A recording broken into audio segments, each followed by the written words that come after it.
What is going on, guys? This is Mia Sid. Welcome to the OCG minigame breakdown number 3. This one is going to be a bomb.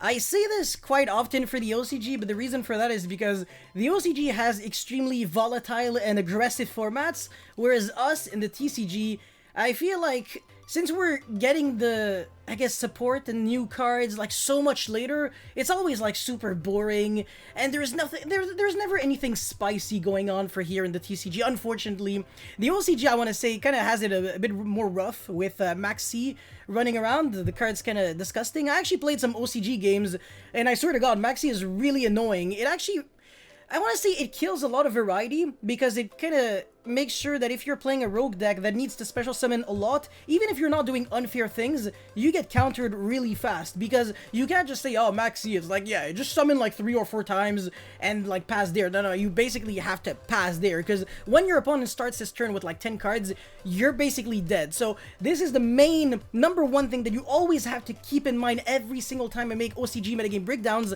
the fact that Maxi is a thing. Now, with the new Burst of Destiny set, are there some new really good decks? We saw that Zhang sorry, someone actually corrected me on the pronunciation, and Flunderies are now kind of part in the game, so let's see if they are good. But before we start, my man, friendly reminder to like and subscribe, motivates me so much to keep making videos like these, and yeah, let's jump right into it. So, what do we have for the pizza, or the pie chart, or whatever? Zhang, 15% #1 best deck. What was the best deck before again? It was actually Virtual World, huh? Yeah, Virtual World and Shrine Brigade. They were like neck to neck. And Prank Kids was kind of stabilizing itself as the second or third best deck. But now, not really. No, not really, actually. Yeah, look at Shrine Brigade. They're kind of like... Actually, I'm saying this, but to be fair, they're all like 5%. So in other words, like all these pizza slices, they're all like equal. You know, it's exactly, they're like the same size. But Drytron is like slightly fatter, so you kind of get more like juice. And then like Virtual World is like the delicious slice. But honestly, I'm fat and I love food, especially pizza. So if I had to take like a slice of this beautiful tart or whatever this is, I'd probably eat this slice, because it just looks like the most delicious. Especially since it's Zhang, and the deck is really freaking good. Now you might be asking, Yasin, why is the deck good? Well, I already made a combo video, a deck profile, and a testing video of the deck in action, so if you haven't watched them already, make sure to check them out in my channel. A link will not be in the description box below. All you have to do is literally click on the freaking channel and browse for like 3 seconds. But yeah, and Prank Kids, second best deck, of course. I mean, 1-card combo, Prank Kids Meow Meow is a very fair and healthy card. Yeah, like, but it's actually funny how before, drawing like 1 Prank Kids was a brick. But drawing like 2 Prank Kids was like a huge break, unless you had like polymerization. But now like drawing 2 Prank Kids without polymerization is bad, but like drawing 1 Prank Kids is like really good. And you can draw like 4 hand traps with 1 Prank Kids as you win. It's like, it's kind of BS, but yeah, Prank Kids, really good deck, unfortunately, but yeah. And yeah, of course, Zhang Virtual World, still really good. VFD is still a thing, by the way. Drytron, really good deck. Maxi is a thing, and the deck is still top tier. That's crazy. And then Eldritch, Flunderies, new deck as well, by the way, same thing. This is the Tribute Summon Heavy deck, very similar to Monarch. And then we've got Orchest, which is basically almost full power there. Shadal, Shrine Brigade, and others. Ah, yeah, sorry, no. Others is actually the slice that I would eat. Anyways, for the 9 Zhang, actually 7 of them were pure, and only 2 of them played the Tenyi. So this is something that I'm going to correct in the next couple of days, because the first deck list that I had was running the Tenyi cards, but I actually disagree with this. I would play Zhang pure. And the reason for that is because the new Zhang monster, it's like bad if you're playing Tenyi cards, but if you're not playing Tenyi cards, it's good, because like, yeah, but yeah. And yeah, Prank Kids, of course, whatever, Eldritch, whatever, nothing too interesting here. Dragma Flunderies, you also might be wondering, well, where's the synergy? I don't really get it, because you're not really summoning from the extra deck, so you can't really special summon Ecclesia, and even if you were special summoning from the extra deck, which makes no sense, the Flunderies monsters, they all lock you under no special summoning at all for like the entire turn. So how are you getting Ecclesia Search? Well, the M-Pin allows you to immediately normal summon a monster right after. So what you're doing is that you're normal summoning the Ecclesia, you're searching punishment, and that's all you're really doing, because you're not playing Fleur de Lis in that version. And I actually don't really like the Dragma cards too much, but Nadir Servant is a good card to break boards going second. And if you can send Shareg, Ominous Omen, the Tri Brigade Link 4, if you have like banished BBWs, you can actually search a level 1 winged beast, for example like Robina, and get your play started, which is cool. And then Orcus, 3. Okay, Destiny Hero Orcus is actually something that, in theory, I actually would like to kind of look at it, because someone in the comment section told me that in the OCG there's kind of like a new Dragoon, but it's actually the Destiny Hero monster, and I actually kind of already forgot what it does. Unfortunately, it's not like super top tier, so I can't really like show it yet, but yeah. And Shadal, whatever. Winda is still a problem, by the way. Tri Brigade, I have no idea how this deck is like randomly just not super played anymore. And then Dragon Maid, of course, this deck is always doing well in the OCG. It's crazy. Hero, okay, Destiny Hero support was really good.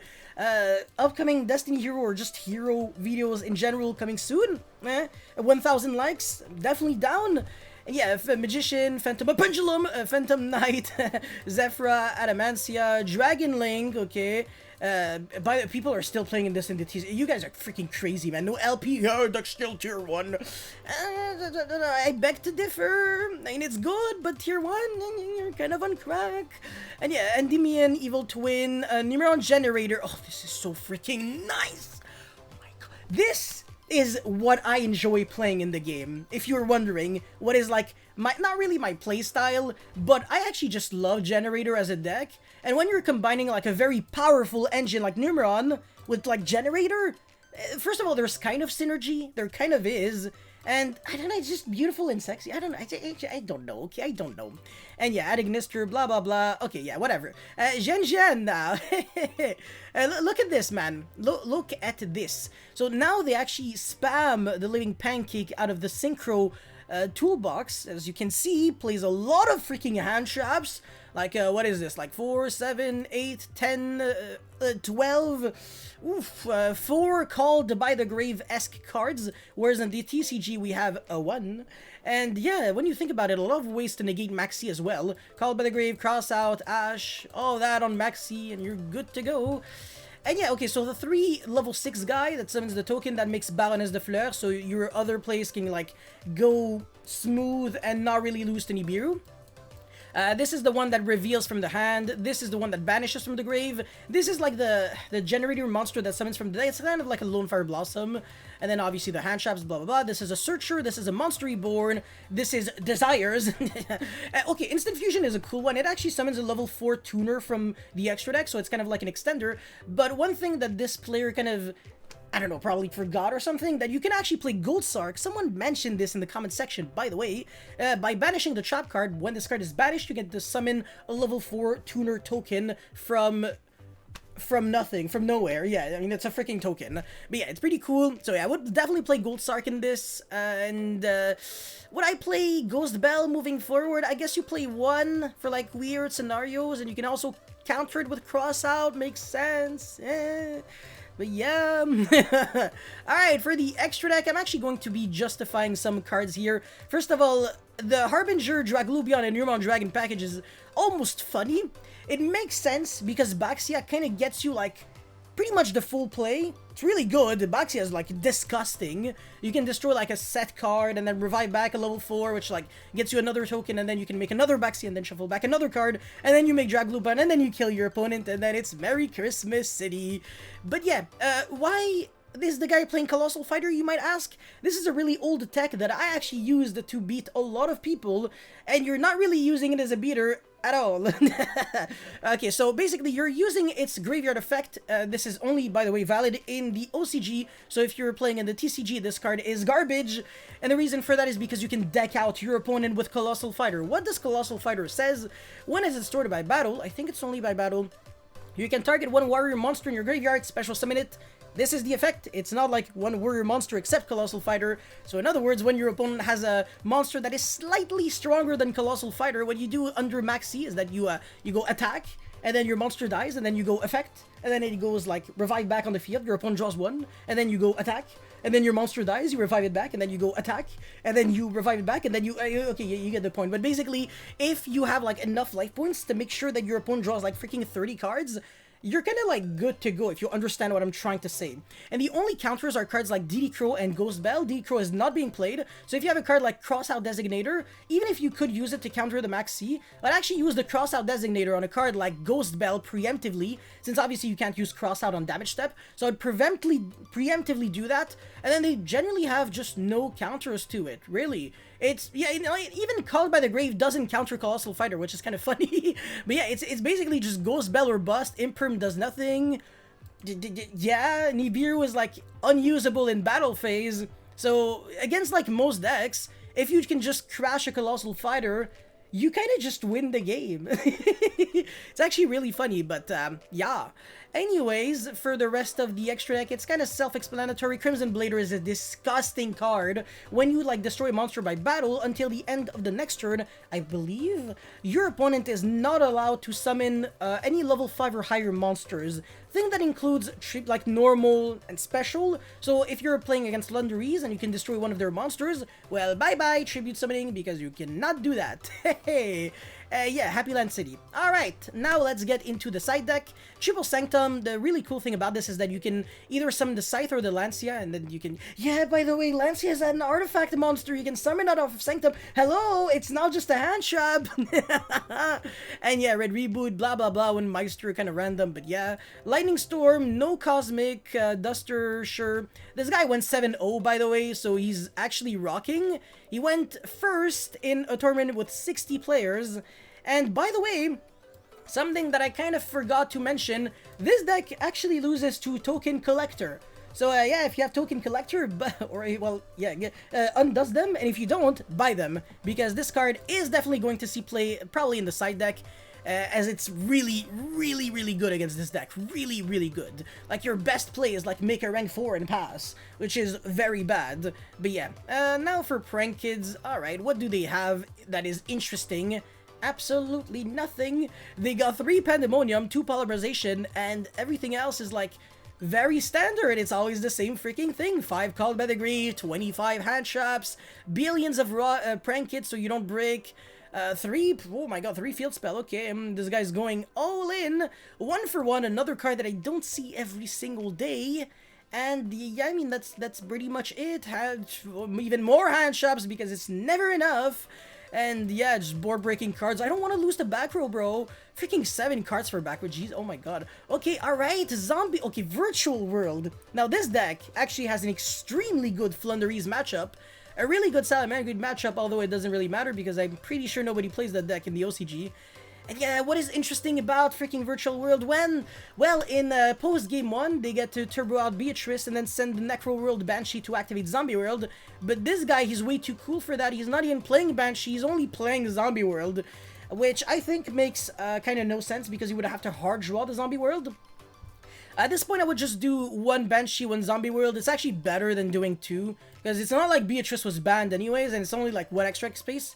Like, I get that you're trying to optimize the extra deck lineup, because, like, VFD is still a thing, so all those old level 9 synchros, you still want to play them.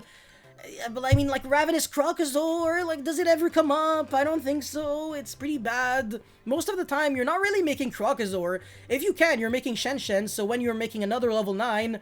you're just, like, at least you have a follow-up with Shen next turn. Like, Crocosaur? Really? I don't know. It's like the one card I would probably cut now. Or else I would probably cut the Gaia Dragon, even though Gaia Dragon honestly does kind of come up. You could argue, nah, definitely not a Brick Sword. Or like Downer the Magician couldn't even be played because you played more rank 6s than rank 3s.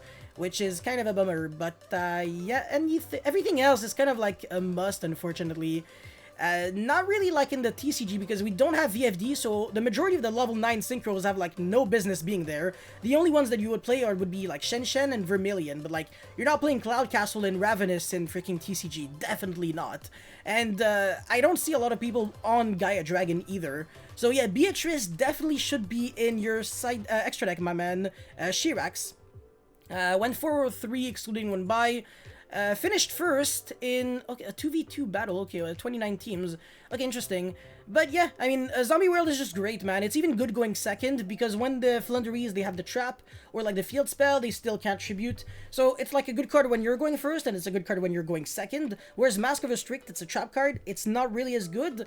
Zombie World, it's just objectively better. If your deck doesn't lose to Zombie World, it should have Zombie World in the side deck, and it's still a floodgate against a lot of decks. Whereas Mask of Restrict, it's only really a floodgate against decks that need to tribute summon, which kind of sucks. Or like tribute like Drytron, I guess. Yeah, it would be good against Drytron, but whatever. And then we still have, of course, the good old Scale Drain, which is a 3, but the guy's only playing 2. Yeah, I want to be nice to my opponents, bro. No, I'm just kidding. And, yeah, more hand shops again. To be fair, Virtual World, like, yeah, it plays a lot of hand shops, but for like an OCG deck, it's not that many. Like, everybody's only on 2 max C. And then, yeah, Gamma's semi-limited, by the way, in case you're wondering why people only play 2. But yeah, in conclusion, man, Burst of Destiny definitely had its impact. And like, yeah, sure, Zhang Zhan is definitely doing like a really good job right now, but at the same time, it's catching people off guard. People might really not know how to counter it yet. It's just a matter of time before people will start implementing a lot of hate cards for the deck, and people will start having strategies to consistently beat it, because when decks are like fresh, they're always like at their best in a way, technically speaking, even though that's not necessarily the case, but you definitely understand what I'm trying to say. And if you don't, well, I don't even know what to tell you. But that's pretty much it for this OCG metagame breakdown. Really hope you guys were able to enjoy it and learn a thing or two. If you did, make sure you smash the living pancake out of the like and subscribe button. Would help me a lot to keep making videos like these, and I will see you next time. Peace.